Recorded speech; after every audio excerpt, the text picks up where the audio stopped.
एक बार एक जवान लड़का बौद्ध भिक्षुक के पास जाता है और कहता है, गुरुवर, मेरी ही किस्मत इतनी खराब क्यों है। मैंने आज तक अपनी जिंदगी में जो भी चाहा वो मुझे कभी नहीं मिला।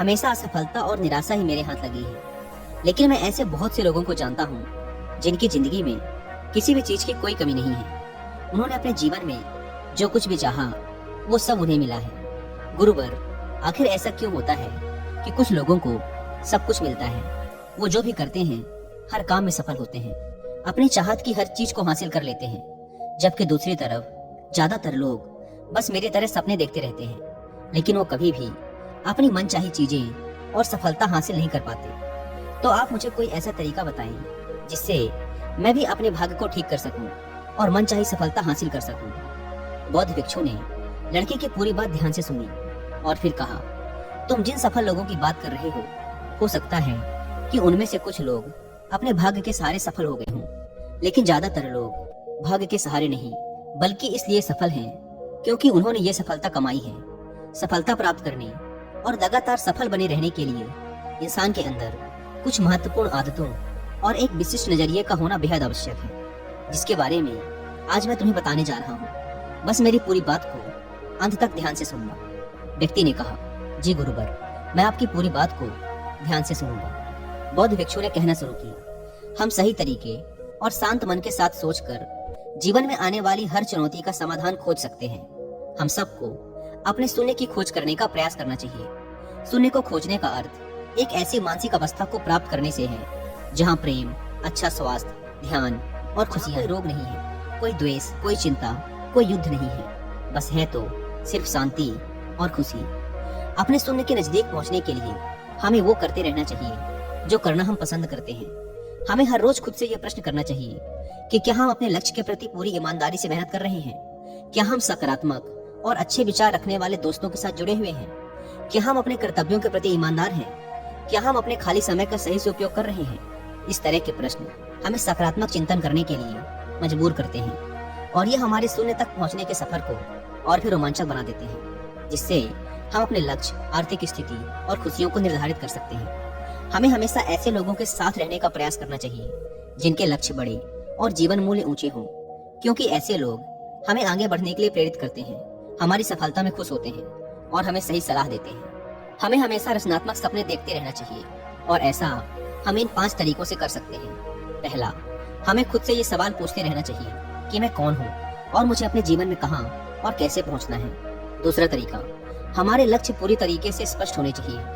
हमें अच्छे से ये पता होना चाहिए कि हमें क्या हासिल करना है। तीसरा तरीका, हमारे लक्ष्य करने के लिए हमें एक समय सीमा निर्धारित करनी चाहिए। चौथा तरीका, हमें हमारे सपनों के प्रति सकारात्मक और आशापूर्ण दृष्टिकोण बनाए रखना चाहिए। और पांचवा तरीका, हमें हमारे लक्ष्य के प्रति पूर्ण रूप से समर्पित होना चाहिए। हमें खुद के बारे में हमेशा सकारात्मक बातें ही करनी चाहिए, यहाँ तक कि अकेले में भी हमें खुद से अपने बारे में नकारात्मक बातें नहीं करनी चाहिए, क्योंकि कहे गए शब्दों में बड़ी ताकत होती है। जैसे उत्साहपूर्ण और आशा से भरे शब्द किसी की जिंदगी को बदल सकते हैं, वैसे ही नकारात्मक शब्द किसी की जिंदगी को बर्बाद भी कर सकते हैं। हम कभी भी कुछ नया सीखने या सफल होने के लिए बूढ़े नहीं होते। सफल होने के लिए हमें चीजों या उचित शिक्षा की नहीं बल्कि एक दृढ़ संकल्प की जरूरत होती है। अगर इंसान का इरादा पक्का है तो वो रास्ते अपने आप ही बना लेगा। हमें खुद को रोज ये याद दिलाते रहना चाहिए कि हमारी उपलब्धियां क्या हैं, हम बेहतर है तो क्यों हैं, हमारे लक्ष्य क्या हैं और हम इसे कैसे पूरा करेंगे। यकीन मानो, हमारी ये आदत हमें उत्साहित, लक्ष्य के प्रति केंद्रित और सकारात्मक बनाए रखती है। अगर हम हमारे साथ काम करने वाले और आसपास के लोगों को महत्वपूर्ण और अच्छा महसूस करवाते हैं, तब वो हमारे लिए और बेहतर करने की कोशिश करते हैं और हमारे सफल होने की संभावना और भी बढ़ जाती है। हमें कभी भी तेज आवाज और अभद्र शब्दों का प्रयोग नहीं करना चाहिए।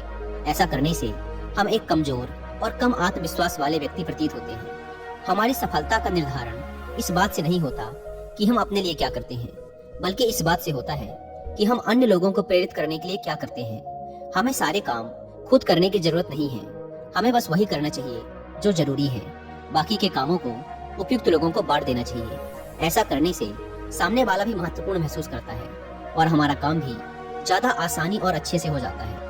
हमें हमेशा जीतने के बारे में सोचना चाहिए, क्योंकि जो जीतने के बारे में सोचता है और विश्वास करता है वही जीतता है। यही जीतने का नियम है और ये ऐसे ही काम करता है।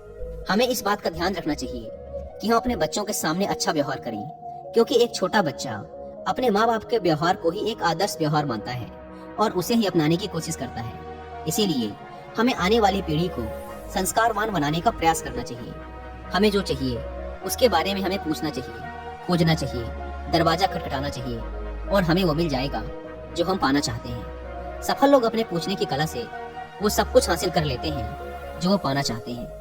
किसी भी प्रश्न को सही तरीके से पूछना ताकि हम अपना मन चाहा उत्तर पा सके, ये एक बहुत ही बड़ी कला है जो कि सफलता की कामना करने वाले सफल होने के लिए हमारे अंदर लीडरशिप क्वालिटी का होना बेहद आवश्यक है। एक अच्छा लीडर बनने के लिए हमें 7 आदतें अपनानी होगी। पहली आदत, हमें अपने से जुड़े लोगों की मदद उनकी उम्मीद से बढ़कर करने का प्रयास करना चाहिए। दूसरी आदत, हमें खुद पर और अपने से जुड़े लोगों की काबिलियत पर विश्वास करना चाहिए। तीसरा नियम, हमें हमेशा सही को सही और गलत को गलत बोलने की हिम्मत दिखानी चाहिए। चौथी आदत, जब हमें पता चल जाए कि हम गलत हैं तो हमें तुरंत अपनी गलती स्वीकार कर लेना चाहिए। पांचवी आदत, हमें हमेशा अपने साथ काम कर रहे लोगों की सलाह लेनी चाहिए और उनकी इज्जत करनी चाहिए। छठा नियम, चुनौती के समय भी हमें अंदर से शांत और स्थिर रहने का प्रयास करना चाहिए। सातवां नियम, हमें काम को इतनी लगन और जिम्मेदारी के साथ करना चाहिए कि हम दूसरों के लिए एक उदाहरण बने और वो हमारे काम करने के तरीके का अनुसरण कर सके। एक बात याद रखो, हमारा दिमाग बहुत अमूल्य है। हमें इसकी देखरेख ऐसे करनी चाहिए जैसे हम दूसरे कीमती सामानों की करते हैं। हमने अब तक जो भी हासिल किया है या कर सकते हैं, उन सब का एकमात्र स्रोत हमारा दिमाग ही है। इसीलिए हमें इसे साफ सुथरा रखने का प्रयास करना चाहिए। इसके लिए हमें बुरी, दहशत भरी, नफरत भरी और नकारात्मक बातें फैलाने वाले लोगों से दूर रहना चाहिए और ऐसे लोगों का साथ करना चाहिए जिनके लक्ष्य बड़े और सोच सकारात्मक हो। हमें कभी भी जिम्मेदारियों से भागना नहीं चाहिए, क्योंकि जिम्मेदारी ही हमें एक मजबूत और अनुभवी इंसान बनाती है, जो कि बाद में हमारी बड़ी सफलता का कारण बनते हैं। हमें हमारे काम के लिए उन लोगों से सलाह लेनी चाहिए जो पहले ही उस काम में सफल हो चुके हैं या उस क्षेत्र के जानकार जो असफल होकर लोगों के बीच उस काम के प्रति डर फैलाते रहते हैं। हमें हमारे अतीत, वर्तमान और आसपास के लोगों के बारे में हमेशा अच्छा ही बोलना चाहिए और अगर हम किसी के बारे में अच्छा नहीं बोल सकते तो हमें चुप रहना चाहिए। हमें कुछ पाने के लिए उससे ज्यादा देने के लिए तैयार रहना चाहिए। हमें दूसरों के साथ भी वैसा ही व्यवहार करना चाहिए जैसा हम चाहते हैं कि वो हमारे साथ करें। हमें बिना उनसे कोई उम्मीद रखे लोगों की सहायता करने का प्रयास करना चाहिए और उस ब्रह्मांडी शक्ति का धन्यवाद अदा करना चाहिए कि उसने हमें मदद करने के लायक बनाया। ऐसा करने से हम अंदर से खुश और अपने काम के प्रति उत्साहित महसूस करते हैं। हमें लोगों को उपहार देने की कला आनी चाहिए। हम सही तरीके से उपहार देकर किसी का भी दिल जीत सकते हैं। उपहार देने के कुछ तरीके हैं जिनके बारे में हमें पता होना चाहिए। फूलों के गुच्छे, महंगे सामान, फलों से भरे टोकरी जैसे उपहारों से भी ज्यादा अगर कुछ सामने वाले के दिल को छूता है तो वो है हमारे अमूर्त उपहार। जैसे हमारे किसी अपने के पास जाकर उनके साथ थोड़ा समय बिताना, किसी बीमार दोस्त के घर जाकर उसका हालचाल पूछना, हमारी सहायता करने वाले लोगों का सार्वजनिक रूप से धन्यवाद अदा करना इत्यादि। हमें किसी को उपहार देने से पहले उस उपहार को उस व्यक्ति के अनुरूप बनाने का प्रयास करना चाहिए जिसे हमें उपहार देते समय उसकी कीमत पर नहीं बल्कि उपहार लेने वाले का उस उपहार के साथ भावनात्मक लगाव बढ़ाने पर ध्यान देना चाहिए। अगर हम किसी को उपहार तब देते हैं जब सामने वाले को उसकी उम्मीद ही ना हो तो उपहार की कीमत अमूल्य हो जाती है।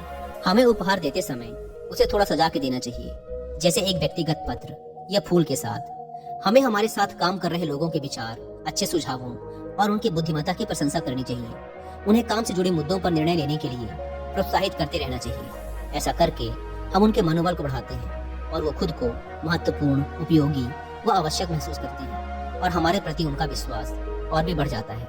हम दूसरों पे अपना सकारात्मक प्रभाव उनके मन और आत्मा को सही पोषण देकर आसानी से बना सकते हैं और ऐसा हम उनकी सुंदरता, पहनावे, कामयाबी, घर के सामानों आदि की सच्ची प्रशंसा करके और उनके घर परिवार के बारे में बातचीत करके कर सकते हैं। जब हम किसी को बोलने के लिए प्रोत्साहित करते हैं और उन्हें ध्यान से सुनते हैं, फिर चाहे वो अपनी सफलता के बारे में बता रहे हों या अपनी समस्याओं के बारे में, हमारा उनको ध्यान से सुनना उन्हें अच्छा महसूस करवाता है और ऐसा करके हम उनका विश्वास और समर्थन दोनों जीत सकते हैं। हमारी लोगों को ध्यान से सुनने की आदत हमें उनकी नजरों में प्रभावी और गंभीर व्यक्ति बनाती है। हमारी हो रही बुराई इस बात का प्रतीक है कि हम आगे बढ़ रहे हैं और जब हम पलटकर अपनी बुराई का जवाब नहीं देते तो हम उसके नकारात्मक प्रभाव को वही निष्क्रिय कर देते हैं। श्रेय और तारीफ मिले ना मिले, हमें अपना सर्वश्रेष्ठ देते रहना चाहिए। अभी हमारे काम का श्रेय भले ही कोई और लेता रहे, लेकिन सही समय हमें हमारे काम का पुरस्कार दिलवा ही देता है। जो लोग हमारे बारे में गलत बोलते हैं और हमारे काम का श्रेय लेने की कोशिश करते हैं, हमें उनसे बदला लेने के बारे में सोचकर अपना समय बर्बाद नहीं करना चाहिए, बल्कि उन पर दया करके और उन्हें बीमार समझकर त्याग देना चाहिए। अगर हमारे अंदर करिश्मा है और हम अपने जवान के पक्के हैं, तो हमें सफल होने से कोई नहीं रोक सकता। करिश्मा एक दैवीय रूप से प्राप्त शक्ति को कहा जाता है। करिश्मा एक ऐसा व्यक्तिगत गुण है जो एक व्यक्ति को दूसरे व्यक्ति पर अधिकार देता है। करिश्मा को केवल अपने अंदर की आध्यात्मिक यात्रा को करके ही पाया जा सकता है। कुछ नियम हैं जिनके द्वारा हम अपने करिश्मा को जागृत और कायम रख सकते हैं। हमें ध्यान और एकांत के माध्यम से खुद को जानने और समझने का प्रयास करना चाहिए। हमें हमेशा विनम्र रहना चाहिए और कभी भी अपने धन और ताकत का दिखावा नहीं करना चाहिए। हमें दूसरों को उनके बारे में बात करने के लिए प्रोत्साहित करना चाहिए। हमारा पहनावा ऐसा होना चाहिए कि लोगों का ध्यान हम पर हो, न कि हमारे पहनावे पर। हम जो भी करें उसे पूरे जोश और हर्षोल्लास के साथ करें। हमें जिम्मेदारी लेने के लिए हमेशा तैयार रहना चाहिए, क्योंकि ये आदत हमें और भी बेहतर बनाती है। अगर हमसे कोई सलाह लेता है तो हमें उसकी समस्याओं पर व्यक्तिगत ध्यान देते हुए उसे समाधान दिलवाना चाहिए। अगर हम अपनी बात और वादों पर खरे उतरते हैं तो इससे हमें अपार सम्मान मिलता है और हमारा करिश्मा भी कायम रहता है। हम अपने छोटे छोटे वादे पूरे करके बड़ी सफलता हासिल कर सकते हैं। जैसे जब हम किसी से मिलने का समय निश्चित करते हैं तो उस निश्चित समय पर ही हमें उससे मिलना चाहिए। हमें अपने किए हुए वादों को हर हाल में पूरा करने का प्रयास करना चाहिए। अगर किसी ने अपनी समस्या या मजबूरी हमसे साझा की है तो हमें उसकी बातों को गुप्त रखना चाहिए। ऐसा करके हम सामने वाले का विश्वास जीतते हैं और साथ ही हमें अपने से जुड़े लोगों के साथ हमेशा ईमानदार रहना चाहिए। हमारी सफलता का निर्धारण इस बात पर निर्भर करता है कि हम अपना समय कैसे और किन लोगों के साथ बिताते हैं। इसके लिए हमें समय समय पर अपने दोस्तों की समीक्षा करते रहना चाहिए कि क्या हमारे दोस्त एक बेहतरीन भविष्य बनाने के लिए काम कर रहे हैं, क्या वो हमें सही और सकारात्मक सुझाव देते हैं, क्या वो कठिन समय में हमारी मदद करते हैं। कहीं वो सिर्फ शिकायत करने वालों में नकारात्मक सोच रखने वाले और हमें पीछे खींचने वाले दोस्तों से हमें दूरी बनाने का प्रयास करना चाहिए। इसके साथ ही हमें नए और अच्छे लोगों से दोस्ती करने और संबंध बढ़ाने से भी पीछे नहीं हटना चाहिए। हमें धैर्य के महत्व को भी समझना चाहिए, क्योंकि बड़े और महत्वपूर्ण लक्ष्यों को पूरा करने में समय लगता है। इसीलिए हमें हर रोज अपने लक्ष्य के लिए एक एक कदम बढ़ाते रहना चाहिए। लगातार धैर्य के साथ काम करने वाले न केवल अपने लिए बल्कि आने वाली पीढ़ी के लिए भी निर्माण करते हैं। जब हमें लगे कि हमारा काम पूरा हो चुका है, तब हमें उस काम में लगे वक्त का 10% समय और लगाना चाहिए, उस काम में हुई गलतियों को कम करने के लिए। ऐसा करने से हमारा अपने काम के प्रति समर्पण बढ़ता है। हमें इस बात का ध्यान रखना चाहिए कि धन हम पर नियंत्रण ना करे। हमें अपने कमाए धन का कुछ हिस्सा दूसरों की मदद में लगाना चाहिए, क्योंकि दान करने से धन की शुद्धि होती है और मन की शांति बढ़ती है। हमें सफलता के शिखर तक पहुंचने में बहुत समय लगता है, लेकिन वहां से नीचे गिरने में ज्यादा समय नहीं लगता। इसीलिए सफलता को कभी भी अपने सर पर नहीं चढ़ाना चाहिए। हमें अपने चरित्र का अच्छा उदाहरण समाज में पेश करना चाहिए ताकि लोग उसका अनुसरण कर सकें। जिंदगी में सीखना बंद ना करने के लिए हमें एक बच्चे की तरह सोचना चाहिए, क्योंकि अपनी उत्सुकता के कारण बच्चा हर उस चीज के बारे में जान ही लेता है जिसके बारे में वो जानना चाहता है। हमें भविष्य के बारे में स्पष्टता से सोचने के लिए फिर से एक बच्चा बनना चाहिए और फिर से शुरू करना चाहिए। हमें बुद्धिमान लोगों की संगत करनी चाहिए जो हमें समृद्ध बनाएं, ऊपर उठाएं, प्रोत्साहित और जीने का मजा हमारे साथ साझा करें, और तब हम अपने सबसे अच्छे समय को उभरते हुए देख सकते हैं। हमें निराशावादी लोगों को अपने जीवन में कहीं कोई स्थान नहीं देना चाहिए। हमें सलाह सफल लोगों से लेनी चाहिए और असफल लोगों से सीख। हमें चुनौतीपूर्ण और बड़े लक्ष्य का निर्धारण करना चाहिए जिसे पाना लोगों को संभव लगे, क्योंकि बिना लक्ष्य जीवन व्यर्थ है। लक्ष्य ही ऊर्जा है।